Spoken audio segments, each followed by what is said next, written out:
Sir, कल काफी कुछ हम लोगों ने ना।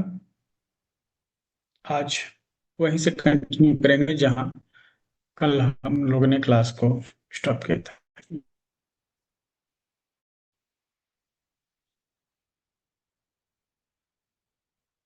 आज जो हम लोग समझने वाले हैं वो है कौन से फैक्टर हैं हमारे सिलेक्शन करते हैं।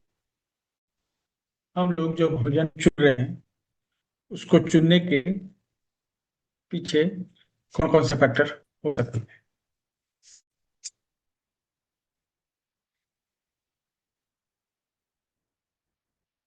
ये हम लोग का टॉपिक है।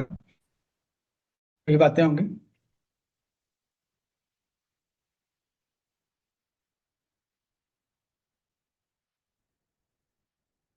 तो हम लोग जो फूड चूज करते हैं उसको चूज करने के लिए बहुत सारे फैक्टर्स हैं ऑलरेडी रिस्पॉन्सिबल। हर जगह का अपना फ्लेवर है। तो जो क्लाइमेट है हमारा, एनवायरनमेंट है, सबसे बड़ा फैक्टर है ये। ठीक है। जो भोजन जो है गर्म इलाकों में प्रेफर किया जाता है, वो भोजन ठंडे इलाकों में प्रेफर नहीं किया जाता है।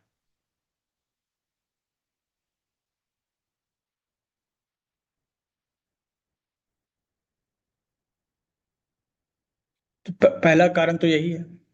हमारे सॉइल जो है ना हर जगह की अलग अलग होती है। भारत में आप चले जाइएगा, अलग अलग कंट्रीज, अलग अलग जो स्टेट हैं उनमें सॉइल का कलर, कंपोजिशन, ये सभी डिफरेंट होता है। ठीक है। क्लाइमेट डिफरेंट होता है, इन्वायरमेंट डिफरेंट होता है। तो ये चीजें जो डिफरेंस क्रिएट करते हैं ना, ये रिफ्लेक्ट होते हैं हमारे फूड सिलेक्शन में। ठीक है। क्या आवाज नहीं आ रही है क्या? ये टोके चैट बॉक्स में लिख दीजिए अगर आपको आवाज ओके है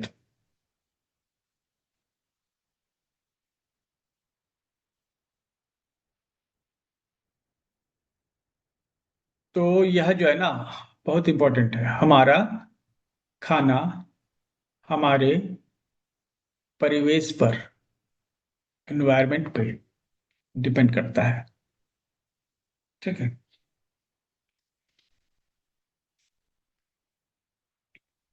दूसरा, हर व्यक्ति की अपनी जो है एक स्पेसिफिक जो है नीड है। उसका टेस्ट अलग है ना। छोटे बच्चे देखिए मीठा बहुत पसंद करते हैं लेकिन बड़े लोग नहीं करते हैं। एज के अनुसार भी हम लोग फूड को सिलेक्ट करते हैं। ठीक है। टेस्ट के अनुसार सबका टेस्ट अलग है, हर व्यक्ति का टेस्ट अलग है। हर व्यक्ति का एज अलग है। हर एज में जो फूड सिलेक्शन होता है वो डिफरेंट होता है। बॉडी की जरूरत हमेशा डिफरेंट होती है। ठीक है। पतले व्यक्ति की बॉडी और मोटे व्यक्ति की बॉडी का रिक्वायरमेंट डिफरेंट है। जो भोजन पतले व्यक्ति के लिए जरूरी है, मोटे व्यक्ति के लिए वो जरूरी नहीं है।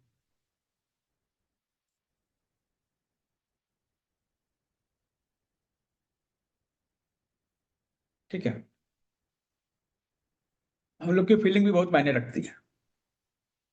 फीलिंग, जो भोजन जो है उसका फीलिंग से भी अपने एक कनेक्शन है।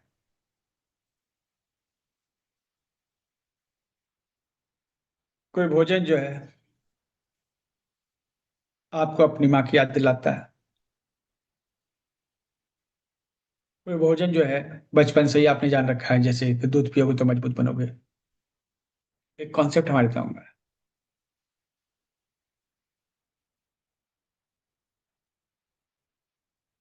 इसके अलावा हमारी फाइनेंशियल कंडीशन भी और हमारी एजुकेशनल कंडीशन भी जिम्मेवार है। अगर हमारी फाइनेंशियल कंडीशन अच्छी नहीं है तो हम क्या कर सकते हैं? वैसे अल्टरनेटिव्स लेंगे जो सस्ते होते हैं।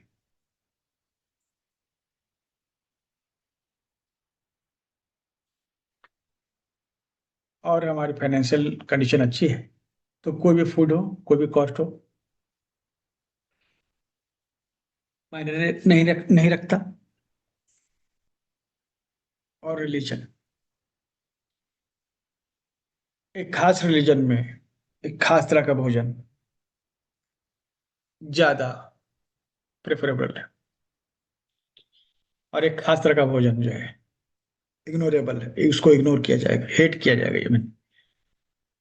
ये सब चीजें जो है हमारे फूड सिलेक्शन पे प्रभाव डालती है। मतलब इन सब चीजों को इन्फ्लुएंस में हम लोग आके फूड सेलेक्ट करते हैं।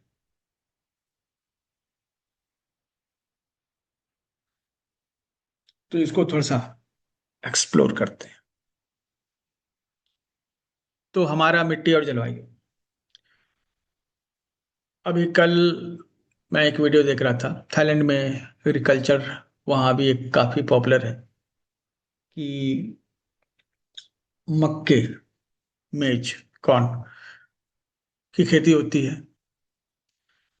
स्टार्ट में तो वो छोटे पौधे होते हैं, लेकिन वो बढ़ जाते हैं, हाइट उनकी काफी अच्छी हो जाती है।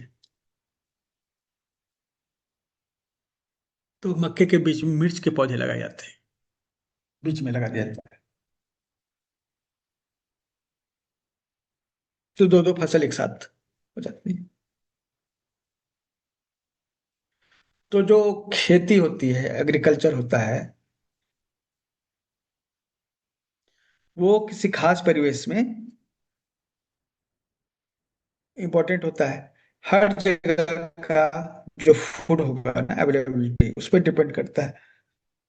जैसे हम ऐसी जगह पे हों, जैसे गंगा का बेसिन है, बिहार का बहुत बड़ा एरिया है, बंगाल का एरिया है। चावल वहाँ पे बहुत इजीली अवेलेबल है, क्योंकि चावल को पानी चाहिए और नदी किनारे पानी उपलब्ध है। लेकिन वही पंजाब में जब आप जाते हैं तो चावल तो वहां भी हो सकता है, लेकिन उसको ज्यादा पानी लगेगा। ठीक है। जो हिस्से पानी से दूर हैं उनको अलग से पानी की व्यवस्था करनी पड़ेगी। वो वहां महंगा होगा, जिसमें जितना ज्यादा मेहनत किया जाएगा वो महंगा होता जाएगा। ठीक है। तो ये एक है। फिर भी जो लोग अफोर्ड कर सकते हैं वो महंगा और सस्ता नहीं देखेंगे। मतलब अफोर्ड कर सकते हैं, मतलब ऑलरेडी उनके लिए वो सस्ता ही है। ठीक। तो पैसे हो तो ज्यादा क्वालिटी वाले भोजन खाए जा सकते हैं, लिए जा सकते हैं, कॉम्प्रोमाइज करने की जरूरत नहीं पड़ती है।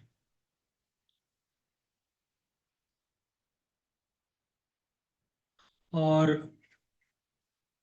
बहुत सारे इसमें कारक है, जैसे एक हंगर और एक स्वाद, प्लेटेबिलिटी। ठीक है। अब किसी के घर में अनाज नहीं है, भोजन नहीं है, तो वो किसी तरह से पेट भरना चाहेगा। जो मिलता है उसको एक्सेप्ट करेगा, उसमें नखरे नहीं दिखाएगा।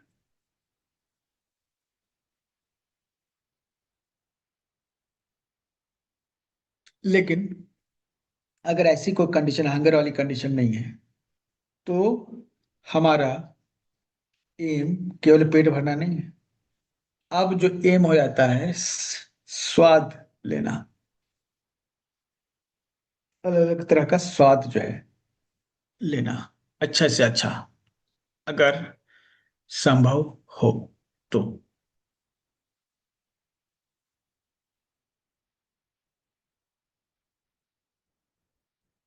तो ऐसा खाना जो बहुत ही स्वादिष्ट हो, क्या क्या चीजों से स्वाद उसका बढ़ सकता है? तो मुख्यतः स्वाद जो है, लोग टेस्ट को समझते हैं, खट्टा मीठा तीखा, आयत में क्षेत्र के टेस्ट हैं उस पर। सुगंध, जो आप खाना खा रहे हो उसमें सुगंध आ रही है कि, पहले तो हर भोजन के साथ सुगंध एसोसिएटेड होता था, लेकिन अब नहीं है। बहुत सारा ऐसा भोजन आप करेंगे जो देखने में तो अच्छे लगते हैं लेकिन कोई स्मेल नहीं है। तो ये एरोमा, स्वाद।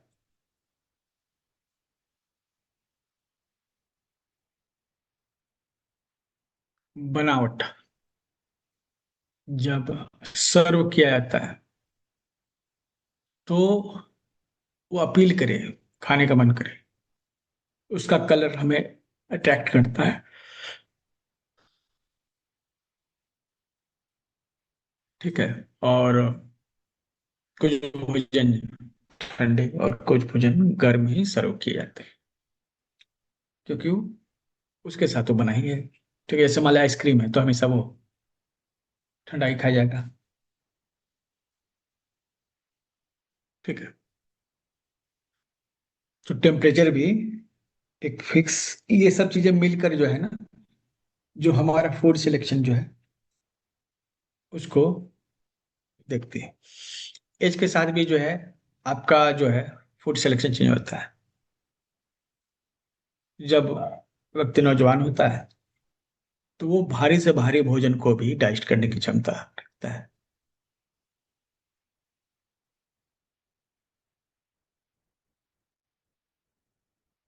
ठीक है। तो ऐसा भोजन जिसको पचने में समय लगता है वो गरिष्ठ कहलाता है। जब ठंड का सीजन होता है तो हम लोग खासतौर पर ऐसे भोजन लेते हैं जो हैवी होते हैं और पचने में समय लगता है। रात जब लंबी होती है तो धीरे धीरे पचता रहे, कोई दिक्कत नहीं है।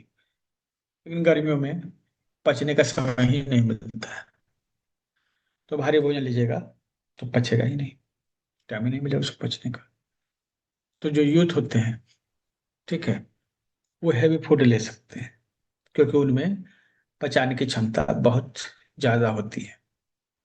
लेकिन जो ओल्ड एज के लोग हैं, ठीक है, जैसे जैसे बूढ़े होते जाते हैं तो उन्हें लगता है कि ये भारी भोजन नुकसान कर रहा है,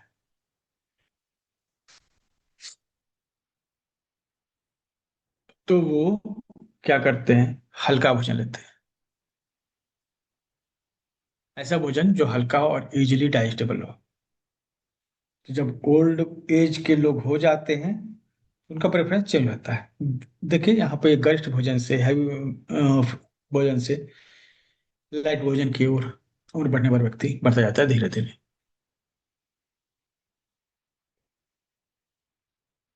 ठीक है। इसके अलावा जो है हम अपने कल्चर के हिसाब से भी फूड सिलेक्ट करते हैं। ठीक है।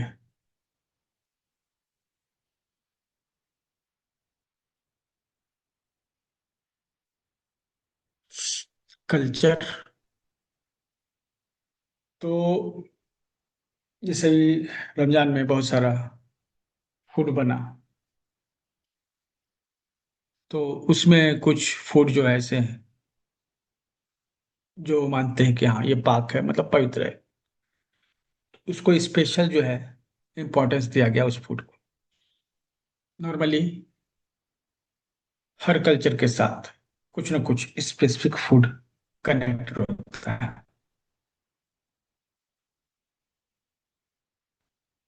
हर जगह के साथ, हर कल्चर के साथ।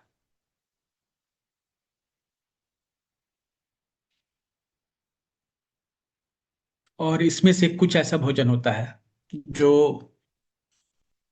हमें करना ही होता है।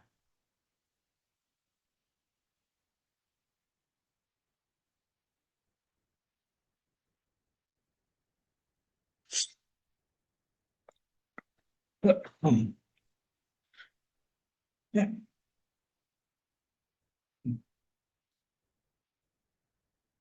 तो ऐसा हमारी संस्कृति के साथ जुड़ा हुआ है भोजन, जिसको हम लोग छोड़ नहीं सकते।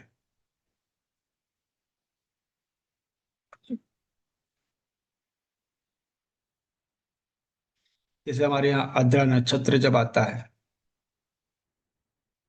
तो सभी जो हमारे देवी देवता और पूर्वज हैं उन सबको भोग लगाया जाता है। उस समय दाल जो है, चने दाल को भर के रोटी बनाई जाती है, और यह उस समय का फेवरेट होता है। इसके अलावा छठ में ठेकुआ कल्चर में जुड़ा हुआ है। ठीक है। हम्म, तो ये फिक्स है कि छठ आएगा तो ठेकुआ बनेगा, लोग खाएंगे, एंजॉय करेंगे। अदर आएगा तो फिर चना दाल के वो लोग खाएंगे ही। तो हर कल्चर के साथ कुछ ना कुछ चीजें फिक्स होती है, इसको चेंज नहीं किया जा सकता। ये हमारे फूड सिलेक्शन को अफेक्ट करती है।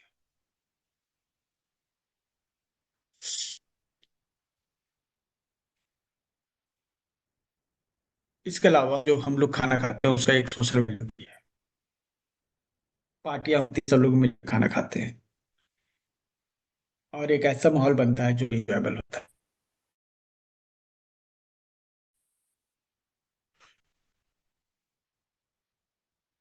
समाज में हर तरह के लोग हैं, गरीब अमीर। अब गरीब है वो क्या खा रहे हैं? जो सस्ते सस्ते भोजन होते हैं। जो अमीर है वो क्या खा रहे हैं? जो प्रीशियस होता है, fancy item, high quality nonveg, dairy.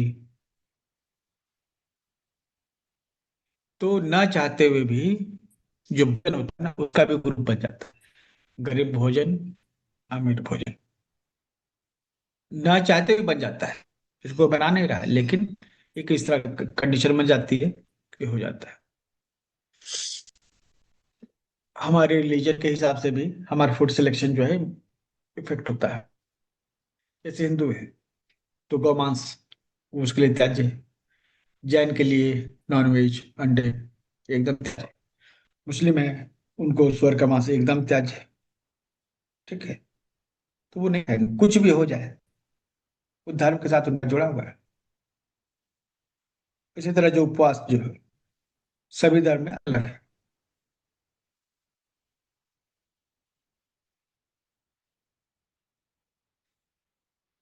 ठीक है। उपवास क्या करना चाहिए, ये भी हमारे कोर्स का हिस्सा है। ठीक है। तो हमारे जो सोशल टैबू होते हैं, रिलीजियस टैबू होते हैं, इससे भी हमारे भोजन पे बहुत ज्यादा असर पड़ता है। मतलब जो हिंदू का रेगुलर भोजन है वो मुस्लिम का रेगुलर भोजन नहीं होगा। जरूरी नहीं है कि उसको फॉलो किया जाए, लेकिन दोनों के भोजन अलग अलग हो। ठीक है। इसके अलावा सिक्योरिटी, जैसे दूध पियेंगे तो हमें कुछ नहीं होगा, किसी भी तरह की बीमारी नहीं होगी। अब ये दिमाग में बैठ गया बचपन से, बचपन से यह दिमाग में बैठ गया। ठीक है। तो हम भोजन से एक सुरक्षा लेते हैं। ठीक है, दिमाग में ये बैठ गया। अब भले ही यह जो है सच हो नहीं हो, या फिर हर व्यक्ति के लिए अलग अलग हो, लेकिन है, हो सकता है कि हर व्यक्ति के लिए जो प्रेफरेंस है वो अलग। फिर एक जो हमारा जो है एक मिथक है कि कुछ अच्छा जो है हुआ है, कुछ मीठा हो जाए।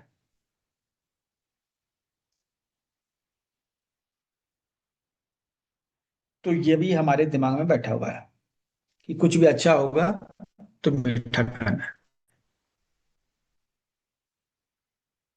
नमकीन नहीं, कड़वा नहीं, बस मीठा, अच्छा कुछ हो मिठाई खाना है। इसके अलावा हम लोग जैसे बीमार पड़ गए, बीमार हो, तो उस समय बहुत त्यागी देना चाहिए। ठीक है। एक खास कंडीशन में हमें भोजन नहीं भी लेना चाहिए। इस बुखार में नहीं भी लेते हैं तो अच्छा है।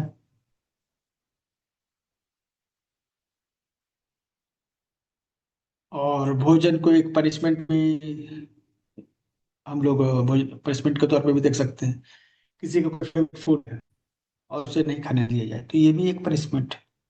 या किसी कोई व्यक्ति किसी फूड से करता है जैसे उसको खिला दे, तो ये भी जो एक पनिशमेंट है। तो बहुत सारे लोग कहते हैं उपवास में पपीता खा सकते हैं। कोई कहता है नहीं भाई कैसे खा लेंगे, भोजन है। कोई लोग कहना कि नहीं भाई उपवास करेंगे तो पपीता ले सकते हैं, इससे उपवास नहीं टूटता। मतलब बहुत सारे ऐसे लोग हैं। तो ये हमारी जो भावनाएं होती है ना, उस पर डिपेंड करता है कि हम क्या चुनते हैं। ठीक है। अब हम क्या चुनते हैं इस बार आगे बढ़ते हैं। तो सबसे पहले आप कैसा भोजन चाहिएगा, अच्छा या बुरा? तो जहां तक हम समझते हैं कि आप अच्छा ही भोजन चाहेंगे, तो यहाँ पर जो है दो तरह के फूड को दिखाया गया है, एक ग्रीन एक पिंक। पिंक कलर में जंक फूड्स है, इसको आप अनहेल्दी कर सकते हैं। और ग्रीन साइड में हेल्दी फूड्स। हेल्दी फूड लीजिएगा तो हेल्दी रहिएगा, अच्छे से पचेगा, टाइम से पचेगा, उम्र भी लंबी होगी और वो एनर्जी भी ज्यादा मिलेगी। लेकिन अगर आप रॉन्ग फूड सेलेक्ट करते हैं, ठीक है, तो खुश तो नहीं रहेंगे, ऊपर से डिप्रेशन में रहेंगे, नेगेटिव थिंकिंग रहेगी, ओवर थिंकिंग रहेगी, हार्ट की बीमारी हो सकती है, डायबिटीज हो सकता है। तो जंक फूड जो अस्वस्थ आहार है उसको आप लेते हैं तो हमें ये सब समस्याएं हो सकती है ना। जैसा भोजन कीजिएगा उसी तरह का शरीर बनेगा। ठीक है। अब आपके पास चुनाव, जैसे कि हम एक फ्रूट जूस ताजा निकाल कर पिए, या फिर हम प्रोसेस किया हुआ कोई कोल्ड ड्रिंक ले लें। तो जाहिर सी बात है कि हमें प्रोसेस चीज नहीं चाहिए। हमें वो चीज चाहिए जो हमें आसानी से लूज भी मिल जाए, जो लूज मिल जाए ना, जो बिना पैकिंग के हो, वैसे भोजन को आप प्रेफरेंस देना है।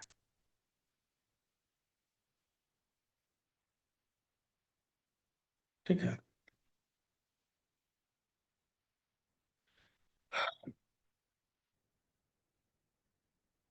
तो अच्छा न्यूट्रिशन क्या कहलाएगा? जो आपकी जरूरत है उसके हिसाब से पोषक तत्व की सप्लाई करें। मतलब ऐसा नहीं करेंगे जिस चीज की जरूरत है वो चीज खा लेंगे। और ये भी देखना जरूरी है ना कि जो आपकी जरूरत है कि दूसरे की भी जरूरत है। आपकी जरूरत अलग हो सकती है, आपको प्रोटीन ज्यादा चाहिए, किसी को फैट ज्यादा चाहिए।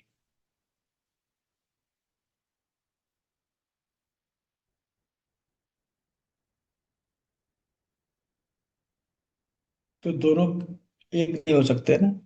जो आपके लिए बहुत ही पोषक है वो उसके लिए पोषक नहीं होगा।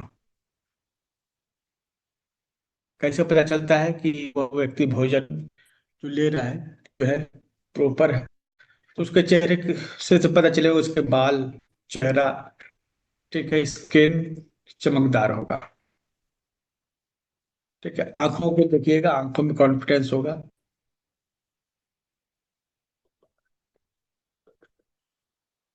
Concentration power.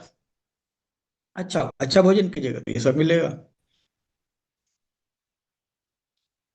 ये तो बाहर से आपको देखिए, अंदर से वजन सही है, हड्डियां मजबूत है, और जो हाइट है उसके हिसाब से वेट भी है। आगे चल के हम लोग इन सब के बारे में, बीएमआई और बीएमआर के बारे में भी जानने वाले हैं। अंदर से जो अच्छा खाना लीजिएगा, स्टेमिना बनेगा, अब ज्यादा देर तक काम कर सकते हैं। नींद टाइम पर आएगी, भूख टाइम पर लगेगा। बीमारियां जल्दी होंगी नहीं क्योंकि आपका स्टेमिना अच्छा है, इम्यूनिटी अच्छी है क्योंकि आप अच्छा भोजन लेते हैं। तो अच्छा भोजन लेंगे तो ये सब मिलेगा। अब अच्छा भोजन भी दो तरह का होगा। एक तो है ना,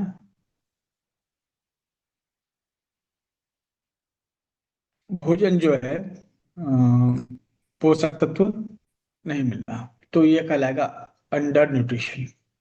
कई बार लोग जो भोजन करते हैं वो भोजन से बस पेट भरता है, लेकिन बस उसका पेट ही भरता है और कुछ नहीं होता है।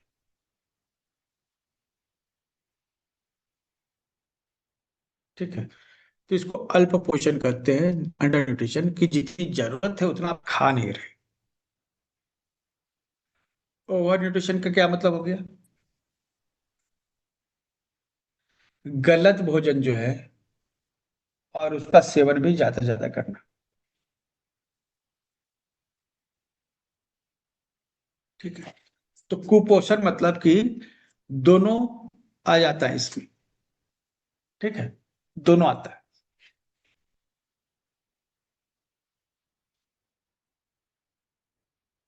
या तो न्यूट्रिशन मिला ही नहीं, या जरूरत से ज्यादा मिल गया तो भी, किसी को खा नहीं और कोई बहुत ज्यादा खा लिया तो भी, बीमार तो दोनों में है ना। तो दोनों ही कुपोषण में आता है। जो भोजन करके, एक्स्ट्रा भोजन लेके मोटे हो गए, कुपोषण वहां भी है ना। कुपोषण का मतलब सही भोजन नहीं करना, माल न्यूट्रिशन।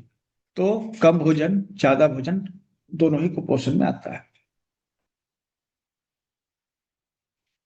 तो हमारा जो भोजन लेते हैं उसमें 6 स्टेप्स हैं, 6 चीजें हैं जो उस भोजन को बनाती हैं। और आगे आने वाले क्लासेस में हम हर इस पार्ट को डिटेल से जानने वाले हैं। तो इन 6 पार्ट्स को समझ लीजिए। कार्बोहाइड्रेट सबसे ऊपर, फिर प्रोटीन और फैट, 3 चीजें। उसके बाद विटामिन जो हमारे शरीर में जरूरी है, 4। मिनरल्स जो भी जरूरी है, क्या जरूरी है आगे पढ़ेंगे।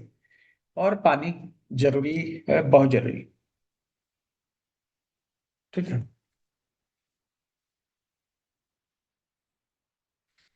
कार्बोहाइड्रेट जो है शरीर में एनर्जी का मेन सोर्स है। ठीक है। प्रोटीन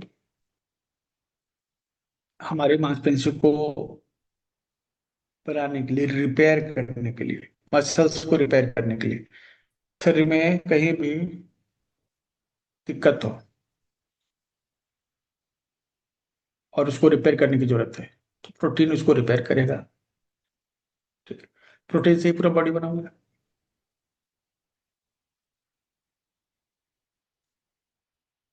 ठीक है। तो प्रोटीन क्या है? शरीर को बनाने वाले मसल्स का स्टॉक। कार्बोहाइड्रेट क्या है? एनर्जी देने वाला स्टॉक।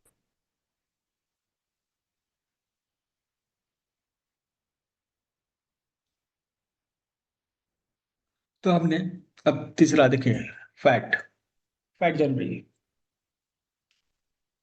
जो हार्मोन्स हैं उनके डेवलपमेंट के लिए फैट का होना जरूरी है। और ब्रेन भी जो है उसमें फैट भरा हुआ है, उसको पोषण चाहिए फैट।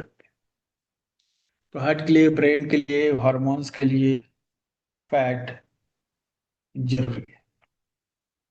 उसके बाद तीन आते हैं, विटामिन, खनिज और पानी।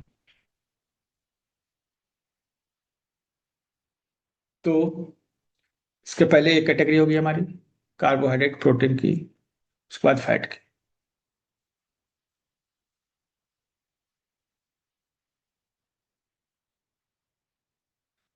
विटामिन, विटामिन बहुत सारे शरीर में काम है उनके लिए जरूरी होता है।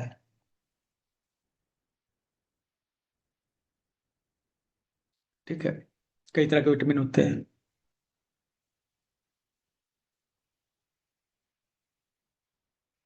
यस, ऐसा you are going to get this one, but not now, and also it will be available in English language also. इसके अलावा शरीर में मिनरल्स की भी बहुत जरूरी होती है, और पानी की जरूरत होती है। तो क्या क्या चीजें जरूरी होती है जो न्यूट्रिशन का हिस्सा है? सबसे पहले कार्बोहाइड्रेट, फिर प्रोटीन, फिर फैट, तीन चीजें एकदम परफेक्ट चाहिए। उसके बाद विटामिन, मिनरल और ये वाटर, ये तीन चीजें हो गई।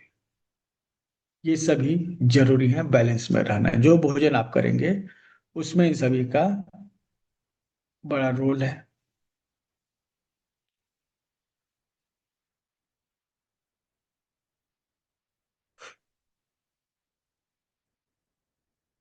तो ये हमारे, इसको फूड पिरामिड कहते हैं। कुछ चीजें बहुत जरूरी है जो बेस में है, जैसे अनाज है, जैसे चावल हुआ और गेहूं हुआ।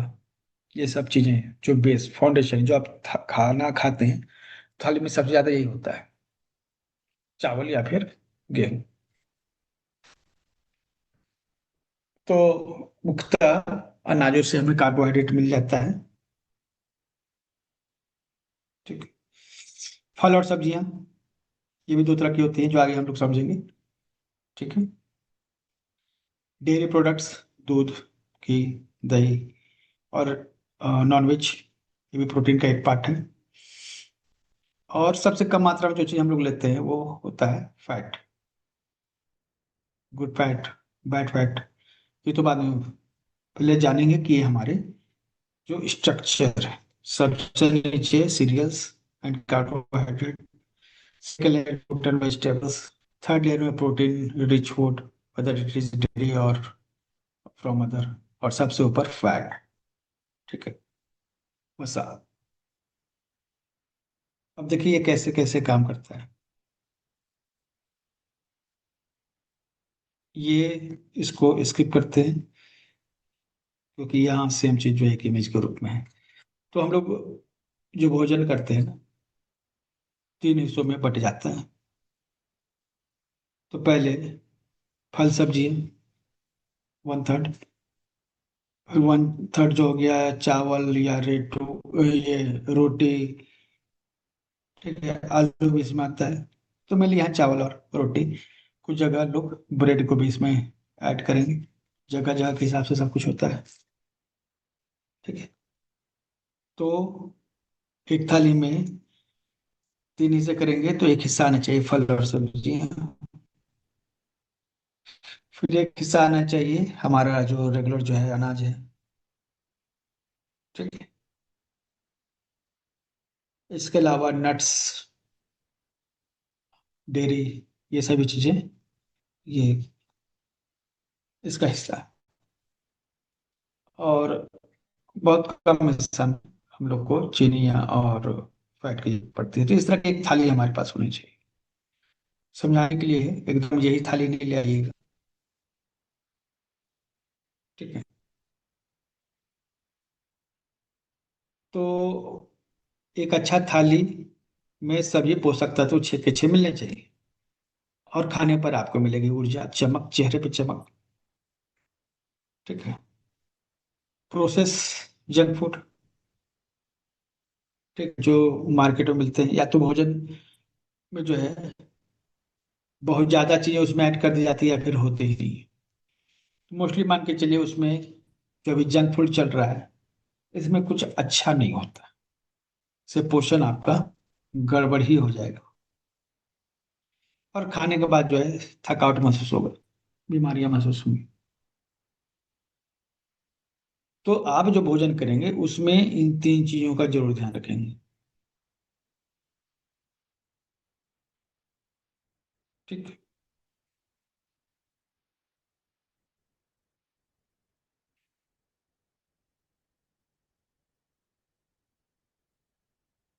तो जो बैलेंस डाइट है उसमें सभी पोषक तत्व मिलने चाहिए और खाने के बाद ऊर्जा महसूस होनी चाहिए, और ये होता है तो हाँ, वो अच्छा भोजन है।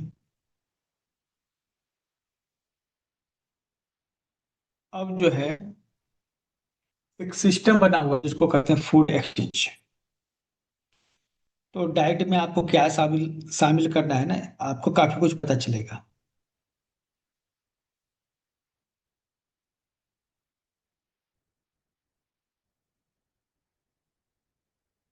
तो भोजन में वैरायटी लाने के लिए एक फूड एक्सचेंज सिस्टम को डेवलप किया गया। फूड एक्सचेंज सिस्टम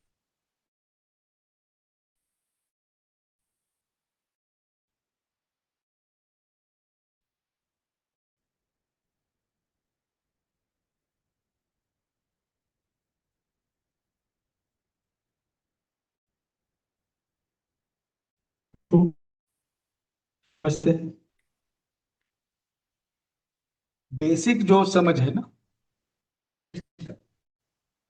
वो ये है, इसमें कुछ टेक्निक बनी हुई है। ठीक है। तो ये जो है, हमारा जो फूड है, 9 कैटेगरीज, जो हम अभी 6 तरह के पोषक तत्व देखे हैं, उसको वो 9 टाइप्स का बना देते हैं। मतलब कि आपका भोजन 9 हिस्सों में बटा हुआ है, 9 तरह की, और हर युग होता है, उसमें फैट है, कार्बोहाइड्रेट है, शुगर होते हैं। सभी कैटेगरी के सभी जो होते हैं, में सिमिलर न्यूट्रिशन पाया जाता है।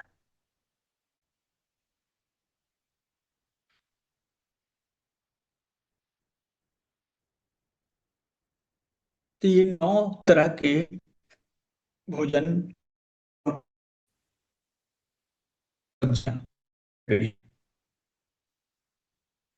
फूड की, सब्जियों की 2 कैटेगरी है, फिर फल, अनाज, दाल, मांस, दूध, वसा, चीनी। तो ये लगभग वही थे जो थे पोषक तत्वों की लिस्ट में थे। तो ये बढ़ कहाँ से गया? सब्जियों की कैटेगरी बढ़ गई है, चीनी की एक कैटेगरी बढ़ गई है, ठीक है, दूध की एक कैटेगरी बढ़ गई है, दूध नहीं,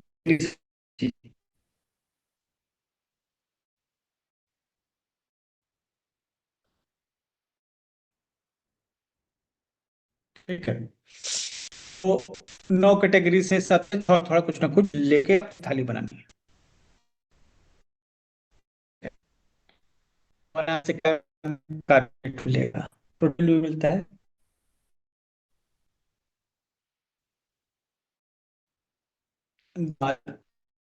इसमें 15 ग्राम कार्ब है एक सर्विंग साइज में, इसे कट हो गया, ठीक है। वो सब थोड़ा बहुत अलग हो सकता है। तो दाल में जो है कार्बोहाइड्रेट 15, प्रोटीन है, ग्राम।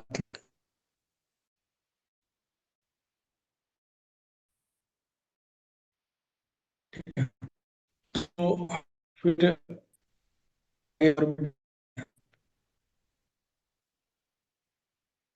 अच्छा, जो हरी सब्जी है,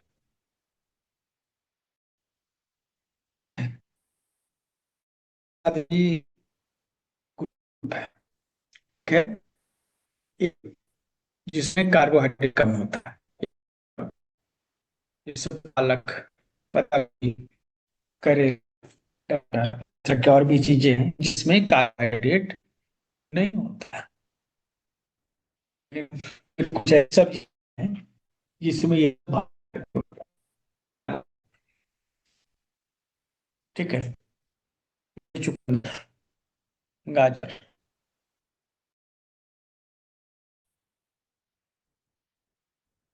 प्याज, टमाटर, ये सभी जो चीजें जो सब्जियां हैं, इनमें कैलोरिक वैल्यू बहुत है, मतलब कि कार्बोहाइड्रेट वैल्यू ज्यादा होती है, ठीक है। तो हमें दोनों में से थोड़ा थोड़ा लेना चाहिए। तो मैं करेला का जो है, उसमें तो फ्राई करते हैं, उसको भुजिया बनाते हैं। पत्ता गोभी की सब्जी अपने सब्जी, ठीक है, आलू जरूर डालें।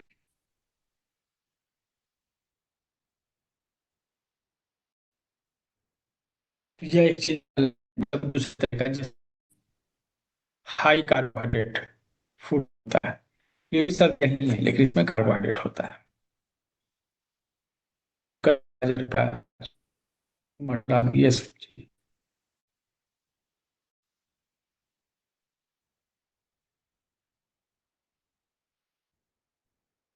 ठीक है।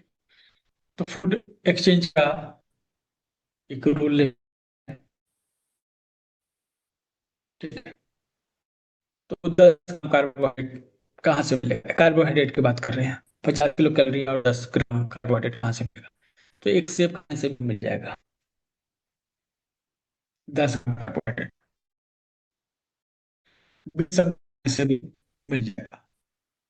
क्या खाएंगे तो पूरा खाएंगे, आधे केला खाएंगे तो ऑलरेडी हमें जो चीजों के लिए हमने ये किया है वो हो जाए, एक्चुअली वो मिल जाएगा। तो तब इसमें ऐड किए होते हैं।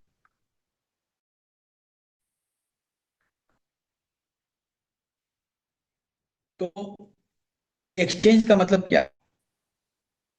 कि आप ले रहे हैं, आप उसको केला, अब आपके पास केला आ गया तो कैसे रिप्लेस कीजिए? तो एक छोटा सेब जितना काम करता है, एक क्वार्टर कितना ही काम करता है।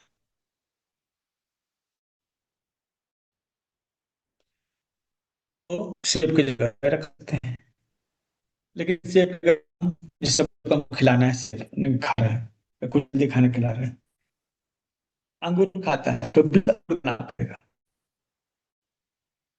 एक सेब से जो कार्बोहाइड्रेट मिलेगा, 20 अंगूर से भी उतना ही मिलेगा, एक चौथाई पपीता से मिलेगा।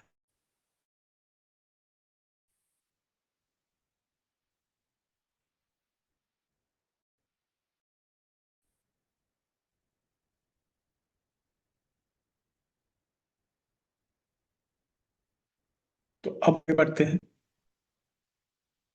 चीनी 1 चम्मच मतलब 5 ग्राम हमारी डाइट में होना चाहिए पर डे का। ये कहाँ से आएगा? चीनी ही ले लीजिए, 1 चम्मच। गुड़ भी ले सकते हैं, जैम भी ले सकते हैं, शहद भी ले सकते हैं। शहद भी ले सकते हैं।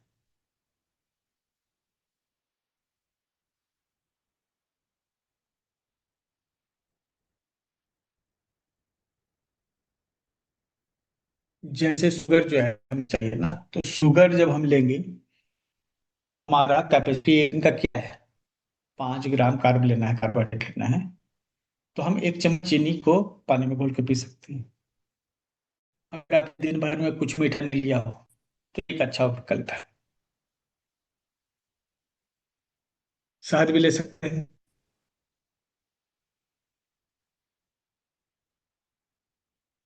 गुड़, जैम, ये सभी एक्सचेंज कर सकते हैं। ठीक है। तो आप अपना जो है कार्बोहाइड्रेट के लिए एक लिस्ट तैयार कीजिए, तो पता चलेगा हाँ ये ले सकते हैं, वो ले सकते हैं, क्या ले सकते हैं। अपने अपने नोट चेक कीजिए।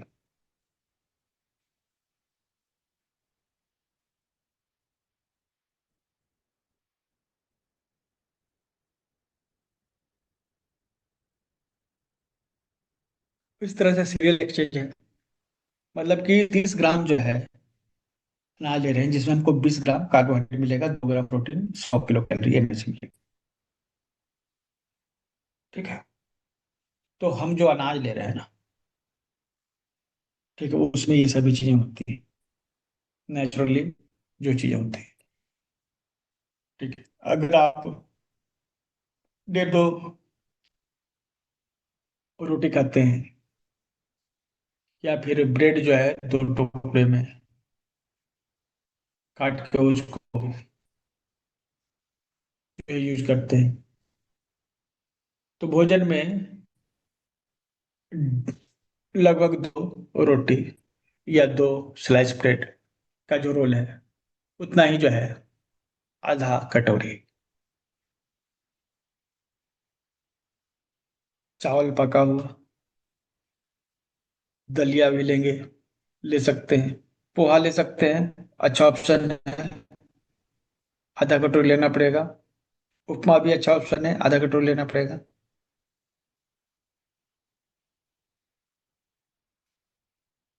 तो ये भी यहाँ एक्सचेंज कर रहे हैं, मतलब कि हम रोटी की जगह चावल लेंगे तो कितना चावल लेंगे, रोटी की जगह पोहा लेंगे तो कितना पोहा लेंगे, ताकि वो मेकअप हो।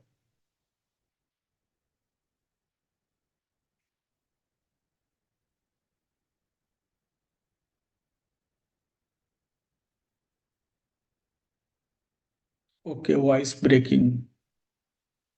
तो नेटवर्क का थोड़ा इशू हो गया, आज पानी बहुत आया है, बारिश हुई है इसलिए से। ठीक है, तो एक दो पॉइंट जो क्लियर करते हैं।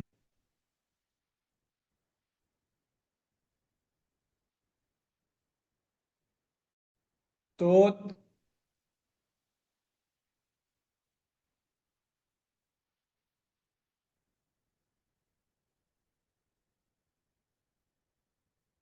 तो यही जो है हमारी थाली में, ये सभी 9 कैटेगरी के फूड होंगे। इनको आपस में एक्सचेंज करवाया जा सकता है। जैसे एक छोटा पपीता है, अगर तो एक क्वार्टर पपीता है, और हमें उसको एक्सचेंज करना है, तो 20 अंगूर लगेंगे।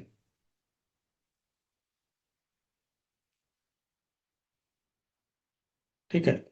तो कार्बोहाइड्रेट इस तरह से हमारे बॉडी में आता है। जो सीरियल है वो मुख्यतः क्या होते हैं? फैट तो होता नहीं है, अनाज ही होते हैं।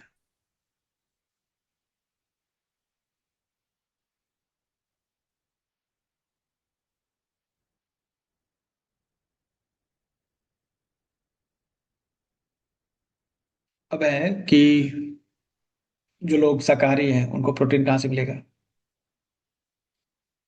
तो दाल जो है, कच्ची दाल, अरहर, मूंग, ये सभी मिला लीजिए। मिला लीजिए, मतलब कि दालें जो है आपका पक जाती है।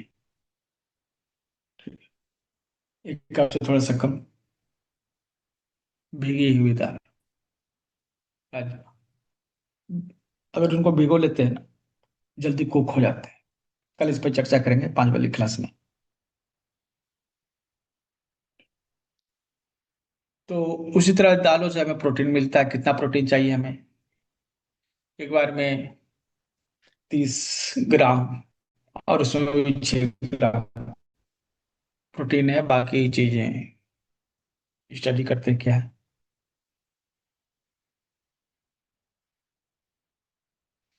फूड। ठीक है। तो चिकन, फिश, 2 अंडे। ठीक है, एक व्यक्ति का जो अगर डाइट में हम शामिल कर लेते हैं, तो 10 ग्राम प्रोटीन जो है एक बार में, 10 मतलब दिन भर का ये कोटा है।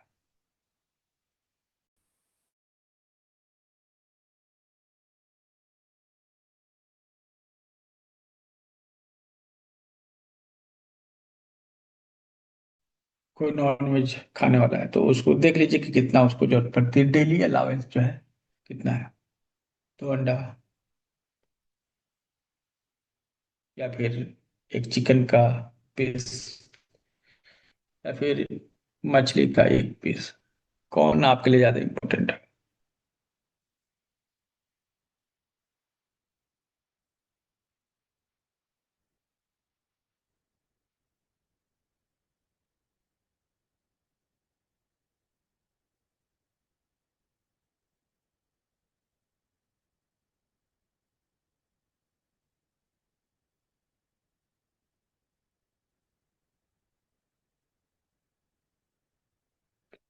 तो यह जो है एक चार्ट जो है, इसको हम लोग कल डिस्क्राइब करते हैं। नेट का थोड़ा प्रॉब्लम चल रहा है, ठीक है, इसलिए। अदरवाइज ये आज ही कर सकते थे, कोई इशू नहीं है। तो मैंने एक अलग से चार्ट जो है सेट कर दिया गया। ठीक है। और ऐसे ही इससे ज्यादा बड़ा डेटा आपको मिल जाएगा, अगर ऑनलाइन खोजिएगा तो हमने खुद आपको दिया है। ठीक है, इसको कंपेयर कर सकते हैं।